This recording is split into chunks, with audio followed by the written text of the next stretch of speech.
उत्तराखंड और मैं हूं आपके साथ लक्ष्मी। बड़ी खबर मुजफ्फरपुर से, जहां बाबा गरीबनाथ धाम मंदिर में जलाभिषेक के लिए आने वाले कांवरियों की सेवा के लिए लगाए गए सेवा शिविर से पुलिस ने डीजे जब्त कर लिया, जिसके बाद सेवा शिविर के सदस्य उग्र हो गए और सड़क जाम कर घंटों बवाल काटा है। सेवा दल के सदस्यों का आरोप था कि पुलिस के मौखिक आश्वासन के बाद उन लोगों ने साउंड सिस्टम लगवाया था, उसके बाद भी पुलिस बल ने आकर सभी साउंड सिस्टम को जब्त कर लिया। वहीं कुछ सेवा दल वाले खुद से ही साउंड सिस्टम खोलकर ले जाते हुए दिखे। पूरे मामले को लेकर नगर थाना प्रभारी का कहना है कि पहले ही डीजे पर प्रतिबंध लगा दिया गया था, इसके बावजूद शिविर में डीजे लगा हुआ था, उसे हटाने के लिए कहा गया है। अगर नहीं हटाते हैं तो शिविर संचालकों पर एफआईआर दर्ज कराई जाएगी। वहीं सेवा दल के सदस्यों का कहना है कि अगर हमें डीजे बजाने का परमिशन नहीं मिलता है तो हम लोग सेवा का बहिष्कार करेंगे। और ये एक्सक्लूसिव तस्वीरें आप देख सकते हैं, सेवा दलों का हंगामा, सड़क जाम किया है, डीजे को लेकर के बवाल मचा रहे हैं ये लोग। डीजे जब्त होने पर बवाल काटा गया जम करके। आप देखिए किस तरीके से सेवा दल के जो यहाँ पर लोग हैं वो बवाल मचाते हुए दिख रहे हैं। यहाँ पर एक तरीके से कहा जाए किस तरीके से देखिए अफरा तफरी है, वहाँ पर पुलिस प्रशासन की भी मौजूदगी है। मुजफ्फरपुर का ये मामला बताया जा रहा है। कांवरिया सेवा शिविर में डीजे लगा हुआ था जिसे जब्त कर लिया गया और इसके बाद हंगामा देखिए किस तरीके से यहाँ पर जो कांवरिया में शामिल हो रहे थे लोगों ने किया है। सेवा दल के लोग किस तरीके से यहाँ पर हंगामा मचाते हुए दिखाई दे रहे हैं। महज डीजे के लिए इतना हंगामा इन लोगों का देखने को मिल रहा है। पुलिस प्रशासन इनको संभालने में वहाँ पर जुटा हुआ है, लेकिन आप देखिए लग रहा है स्थिति बहुत ज़्यादा सामान्य नहीं है। कांवरिया सेवा शिविर में ही डीजे लगा हुआ था, लेकिन आपको बता दें सेवा दल के सदस्यों का कहना है कि अगर हमें डीजे बजाने का परमिशन नहीं मिलता है तो हम लोग सेवा का बहिष्कार करेंगे। तस्वीरें आप ये देख रहे हैं, एक्सक्लूसिव तस्वीरें मुजफ्फरपुर से आपको दिखा रहे हैं। आपको बता दें कि कुछ सेवा दल वाले खुद से ही साउंड सिस्टम खोल करके ले जाते हुए दिखाई दिए। पूरे मामले को लेकर के नगर थाना प्रभारी का कहना है कि पहले ही डीजे पर प्रतिबंध लगा दिया गया था, इसके बावजूद शिविर में डीजे लगा हुआ था, उसे हटाने के लिए कहा गया है। अगर नहीं हटाते हैं तो शिविर संचालकों पर एफआईआर दर्ज कराई जाएगी। तो वहीं सेवा दल के सदस्यों का ये कहना है कि अगर डीजे बजाने का परमिशन नहीं मिलता है तो सेवा का बहिष्कार किया जाएगा उन लोगों की तरफ से।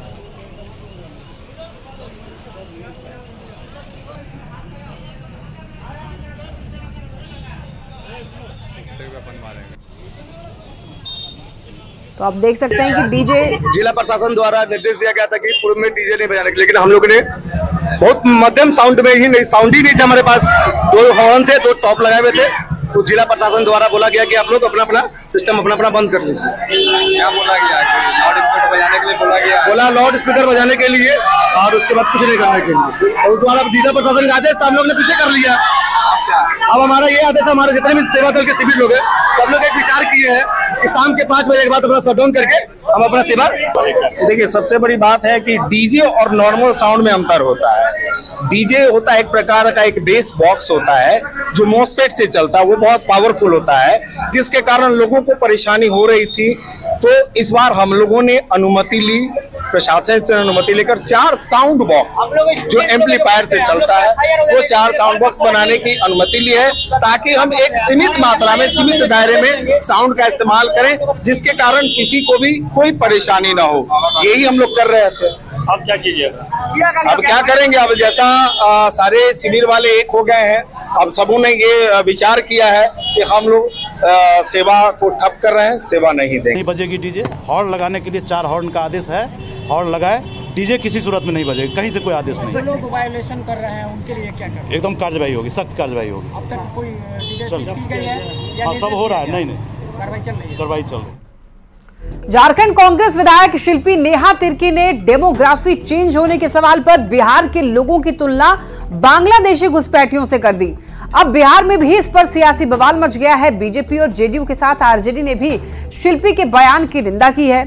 अब ऐसे में सवाल यह है कि क्या शिल्पी नेहा तिर्की को संविधान की समझ नहीं है? मुखिया कौन बनता है? बिहारी लोग बनते हैं, बिहार से आके। वो सब चीजें नहीं दिखती हैं इनको।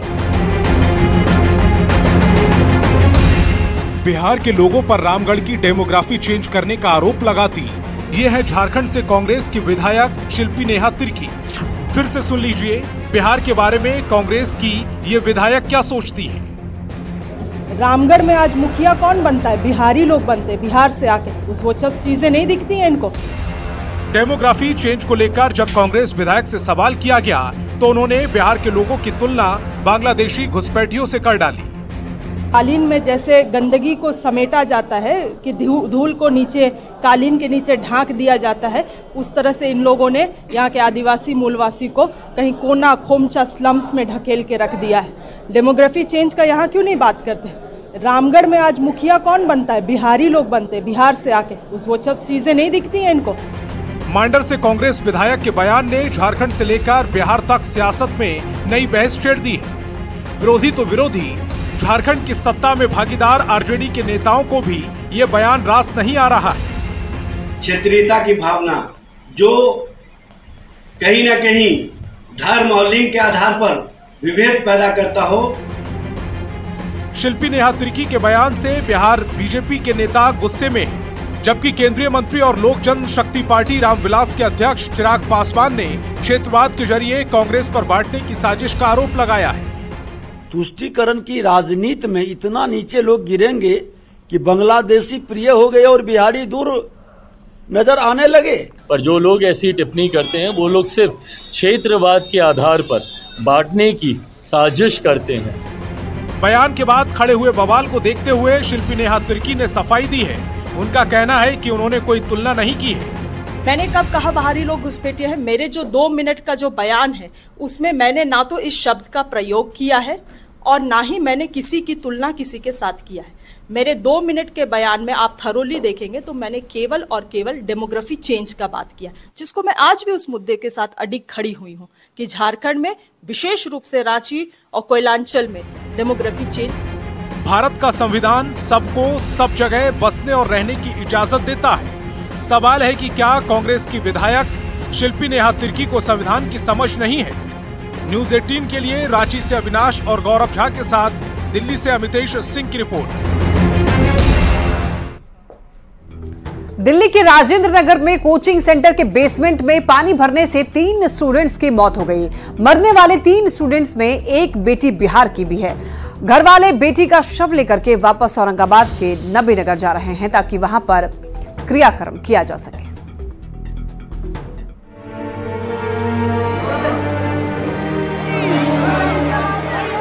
वो दिखने में जितनी मासूम थी, पढ़ने में उससे भी ज्यादा होशियार। घर वालों को उसके अंदर एक IAS अधिकारी की झलक दिखती थी, तभी तो बड़ी हसरत के साथ दिल्ली भेजा था, ये सोचकर कि बेटी IAS बनेगी, घर का नाम रोशन करेगी। लेकिन दिल्ली ने ऐसा दर्द दिया जो ताउम्र सालता रहेगा।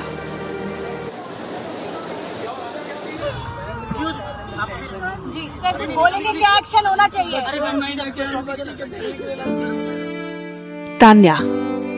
तान्या सोनी यही नाम था उसका।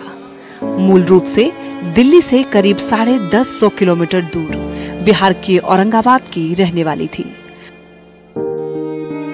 तान्या के पिता विजय तेलंगाना में इंजीनियर हैं। तान्या प्रशासनिक अधिकारी बनकर सिस्टम को बदलना चाहती थी, लेकिन महज 21 साल की उम्र में उसी सिस्टम का शिकार हो गई जिसे वो बदलना चाहती थी।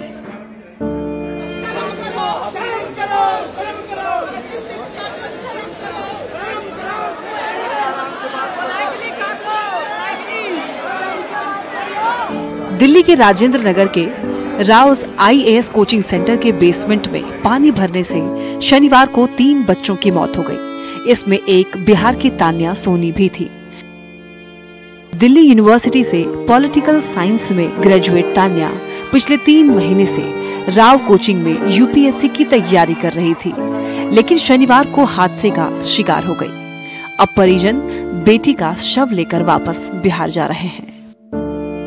ये सभी को इससे एक सीख लेना चाहिए कि जो बच्ची यहाँ पे तीनों बच्चों का दुख हुआ है सुन के, जो लोग यहाँ पे सिस्टम बदलने आए थे आज वो खुद एक सिस्टम का शिकार हो गए हैं।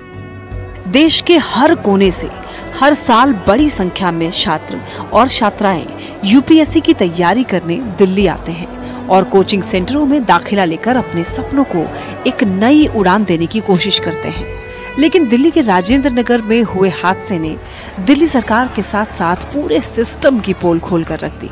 हादसे के बाद कोचिंग सेंटर के मालिक अभिषेक गुप्ता और कोऑर्डिनेटर देशपाल सिंह को गिरफ्तार कर लिया गया है।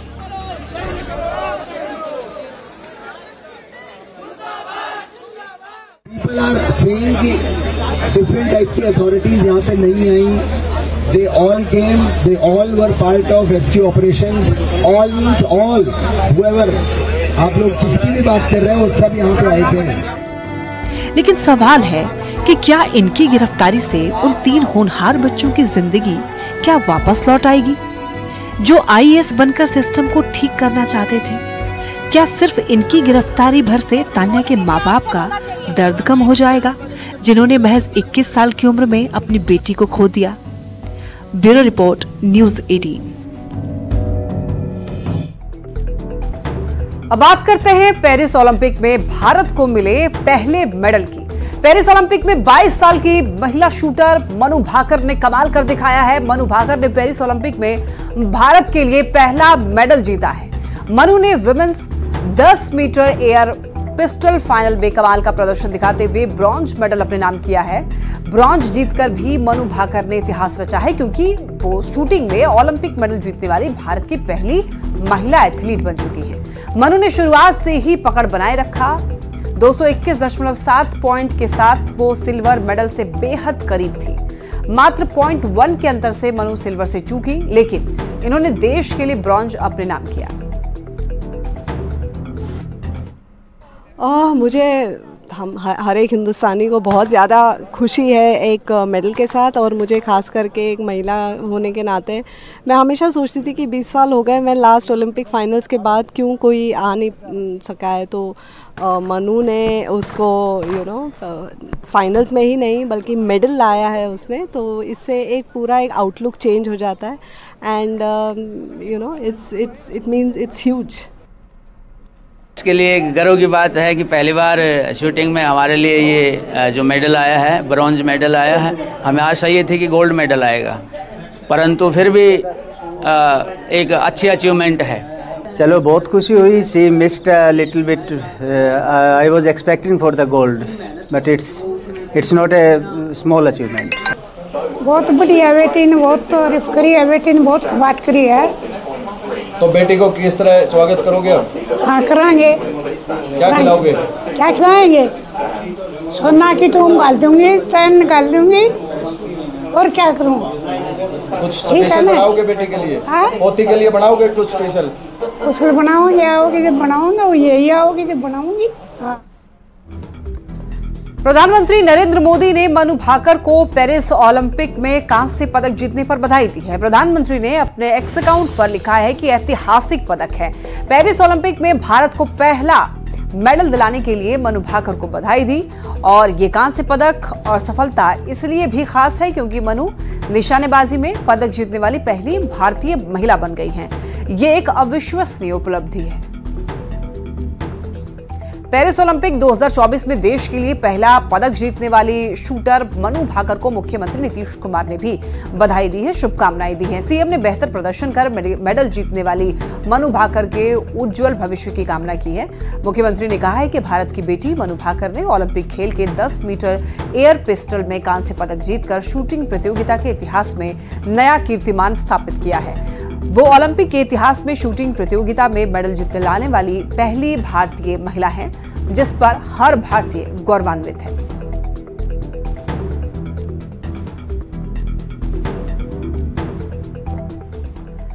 निशानेबाजी में भारत को मिले पहले पदक को लेकर के रिलायंस फाउंडेशन की चेयरपर्सन और इंटरनेशनल ओलंपिक कमेटी की सदस्य नीता अंबानी ने निशानेबाज मनु भाकर को बधाई दी है। उन्होंने कहा है कि कितना अविश्वसनीय पल है। हमारी सबसे कम उम्र की महिला निशानेबाज ने पेरिस 2024 ओलंपिक में कांस्य पदक के साथ भारत की शुरुआत करती है, और बधाई दी है उनको। मनु भाकर ओलंपिक में 10 मीटर एयर पिस्टल में जीतने वाली पहली भारतीय महिला और ऐसा करने वाली हमारी सबसे कम उम्र की भारतीय निशानेबाज के रूप में आपने इतिहास रच दिया है, और मुझे यकीन है कि आज आपकी सफलता भारत भर के युवा एथलीटों को बड़े सपने देखने और अपना सब कुछ सपनों के लिए झोंकने के लिए प्रेरित करेगी। भारतीय ध्वज को ऊंचा रखें, गो इंडिया गो, हम सभी को गौरवान्वित करें। बिहार में सक्षमता पास 1,87,000 शिक्षकों की 1 अगस्त से काउंसलिंग शुरू होने वाली है, लेकिन अभी भी हजारों टीचर ऐसे हैं जिन्हें फर्स्ट चॉइस नहीं मिली है। अब बीजेपी एमएलसी जीवन कुमार ने शिक्षकों की तरफ से शिक्षा मंत्री सुनील कुमार से मांग की है। उन्होंने कहा कि वैसे शिक्षक जिन्हें फर्स्ट चॉइस नहीं मिली है उन्हें पहले फर्स्ट चॉइस दी जाए, क्योंकि काउंसलिंग के बाद जिला आवंटन में बदलाव संभव नहीं है। बीजेपी एमएलसी जीवन कुमार से बात की है पटना संवाददाता रजनीश कुमार ने। जीवन कुमार है, क्या लग रहा है काउंसलिंग शुरू होने वाली है, इस बीच आपने एक बड़ी मांग रखी है, क्या मांग है? देखिए, अभी केवल हाउस के बाद करीब 300 से 400 टीचर्स का हमें फ़ोन आया है और हमने पत्र भी लिखा है माननीय मंत्री जी को, और माननीय मंत्री जी ने सदन में आश्वासन भी दिया था। सदन समाप्ति के पहले उन्होंने आश्वासन दिया था कि हम गंभीरतापूर्वक इसको लेंगे, और बहुत सारे फैसलों पर ऐसे हमने चर्चा की बात की थी। 48 घंटे में बोला कि हम इस पर एक्शन लेंगे, लेकिन 48 घंटा बीतने के बाद बहुत सारे टीचर्स हमें बोले भाई कि अभी तक उसमें कुछ हुआ नहीं, क्या हो रहा है। तो हम उनसे मांग करते हैं कि 85% से ऊपर आपने सारे टीचर्स को फर्स्ट चॉइसिंग दे दिया है। फर्स्ट चॉइस का कोई पोस्टिंग था, उनका जो जिला था आपने दे दिया है, तो केवल 10 से 12, 13%, 15% के लिए इतना बवाल करने की जरूरत क्या है? हम नहीं समझते कि इसका कोई जरूरत है बवाल करने का। आप नहीं देते, पॉलिसी आपका इस तरह का होता कि भाई मास लेवल पे आप उनका चॉइस पोस्टिंग नहीं देते, आपने तो दे ही दिया है ना। 85% से 90% के बीच में आप एक आंकड़ा निकाल देखिएगा, क्योंकि हमसे तो बात होती है टीचर्स की, आपने दे दिया है, तो आप बाकी 10%, 12% के लिए हमको नहीं लगता कि बवाल करने की जरूरत है। हम ये कहते हैं कि भाई आपको उनके प्रखंड में नहीं रखना है, आप उनके प्रखंड से बाहर कहीं पोस्टिंग कर दीजिए, लेकिन जिला से बाहर मत कीजिए। बहुत दिक्कत है, और दिक्कत को सॉल्व करना, वो समझ रहे हैं कि हमको सॉल्व करना है, तो और टग ऑफ वार बहुत सारी चीज़ों में तक खत्म किए हैं, इसलिए मेरा पूरा विश्वास है हमको कि भाई वो करेंगे। बिल्कुल, तो जीवन कुमार ने साफ तौर से कहा है कि वैसे शिक्षक जो हैं परेशान हैं जिन्हें चॉइस का जिला नहीं मिला है। बिहार विद्यालय परीक्षा समिति को जिम्मा मिला था सक्षमता परीक्षा लेने का, परीक्षा भी ली गई, उसके साथ साथ रिजल्ट भी आया है, लेकिन रिजल्ट के साथ साथ जो जिले आवंटित किए गए हैं उसमें तकरीबन 15% कहा जा रहा है कि वैसे शिक्षक हैं जिन्हें आवंटित जिला नहीं, जो अलॉट किया गया है जिला, वो चॉइस का जिला नहीं है। ऐसे में फर्स्ट जिला की मांग की जा रही है, और तभी वो शिक्षक जो है काउंसलिंग कराने के लिए तैयार होंगे। इस बीच अब इन्होंने मांग की है, देखना होगा कि शिक्षा मंत्री क्या एक्शन लेते हैं। कैमरामैन मनीष जुनेजा के साथ रजनीश कुमार, न्यूज 18 पटना। दरभंगा में प्रस्तावित एम्स के लिए आखिरकार जमीन फाइनल हो गई है, और ये इलाका बहादुरपुर विधानसभा में आता है। शोभन में दरभंगा एम्स बनने को लेकर के स्थानीय विधायक और समाज कल्याण मंत्री मदन सहनी भी बेहद खुश हैं। मंत्री मदन सहनी ने कहा है कि शोभन बाईपास में जमीन मिल गई है, अब कोई परेशानी नहीं है। उन्होंने पीएम मोदी, सीएम नीतीश कुमार और जेडीयू सांसद संजय झा को धन्यवाद दिया। वक्त लगने के पीछे साफ ये था कि यहाँ आपस में ही लोग टकरा रहे थे, और उसके कारण ये विलम्ब हुआ है, लेकिन अंतोगत्वा एक सही जगह का चयन हुआ है। राज्य सरकार भी और दरभंगा जिला प्रशासन के द्वारा भी जो शोभन के पास जो एकमी और शोभन बाईपास है, उस सड़क के किनारे जो जगह दिया गया है, वो हम समझते हैं कि बहुत ही उपयुक्त है। एक तो वो 4 लेन से जुड़ा हुआ है, दूसरा जो SH है लहरियासराय समस्तीपुर, उससे जुड़ा हुआ है।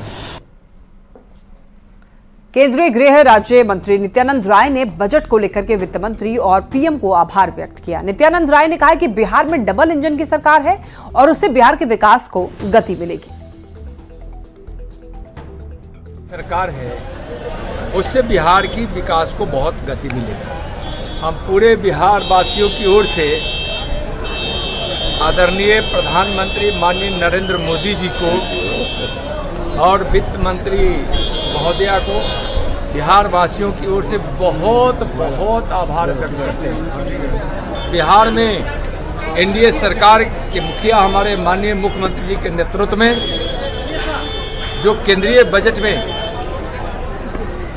बिहार के लिए जो राशि का प्रावधान किया गया है, बिहार में तेजी से बिहार का विकास होगा, युवाओं को रोजगार मिलेगा और बिहार विकास की ऊंचाई तक जाएगा। और इसी के साथ